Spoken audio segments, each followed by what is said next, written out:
આ મનુષ્ય શરીર ધારણ કર્યું છે, તો આ શરીર પ્રત્યે પણ આપણા કર્તવ્યો છે કે શરીરનું ધ્યાન રાખવું, શરીરને જે પોષણ જોઈતું હોય એ આપવું, શરીરને અંદરથી ચોખ્ખું રાખવું, બહારથી પણ ચોખ્ખું રાખવું.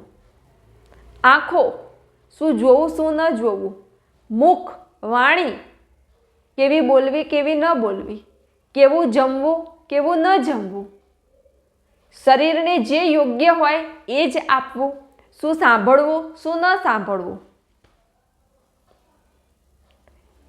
એ ધ્યાન રાખવું એ આપણું કર્તવ્ય છે. જેમ એક માં પોતાના બાળકને સાચવે છે, એવી રીતે એક આત્મા નો અનુભવ કરીને આ શરીરરૂપી બાળકને તમારે સાચવવાનું છે.